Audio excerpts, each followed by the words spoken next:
যশোর কেশবপুরে ইসলামী আন্দোলন মনোনীত হাতপাখার প্রার্থী গাজী মোহাম্মদ শহীদুল ইসলাম উপজেলার বিভিন্ন এলাকায় গণসংযোগ ও লিফলেট বিতরণ করেন।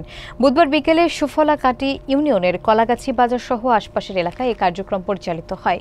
উপস্থিত ছিলেন জেলা উলামা পরিষদের সভাপতি মাওলানা আব্দুল হালিম, উপজেলা শাখার সভাপতি মোহাম্মদ সিরাজুল ইসলাম, সাধারণ সম্পাদক ডাক্তার আব্দুল মান্নান এবং যুব আন্দোলনের সভাপতি মুরাদ হোসেন সহ বিভিন্ন অঙ্গ সংগঠনের নেতারা।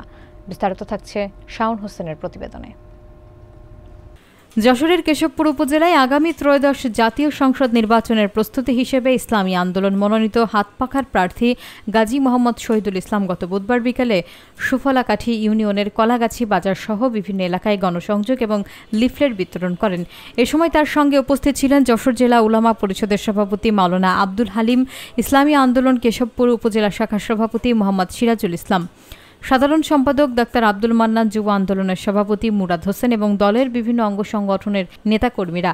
স্থানীয়রা জানান, চরমোনাই পীর মনোনীত এই প্রার্থী একজন সৎ, যোগ্য করোনা যোদ্ধা এবং সমাজসেবক রাজনীতিবিদ। তারা আশা প্রকাশ করেন, তিনি নির্বাচিত হলে কেশবপুর উপজেলার সার্বিক উন্নয়নে গুরুত্বপূর্ণ ভূমিকা রাখবেন।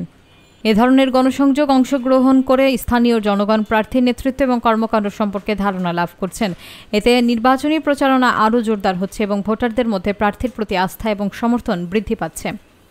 উপজেলা ৮ নম্বর ইউনিয়ন গণসংযোগ এবং লিফলেট বিতরণে আলহামদুলিল্লাহ আমরা সুষ্ঠু সুন্দর মতো কাজটা সম্পন্ন করলাম। এই ইউনিয়নে, এই এলাকায় আলহামদুলিল্লাহ আমরা খুব সাড়া পেয়েছি।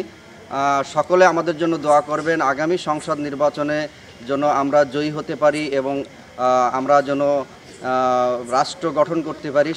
আমরা ইসলামী আন্দোলন বাংলাদেশ যশোর ৬ কেশবপুরে হাতপাখার নির্বাচনী প্রচারণায় আজ ৮ নম্বর সুফলাকাটি ইউনিয়নে প্রচারণায় আমাদের হাতপাখার এমপি প্রার্থী গাজী মোহাম্মদ শহীদুল ইসলাম।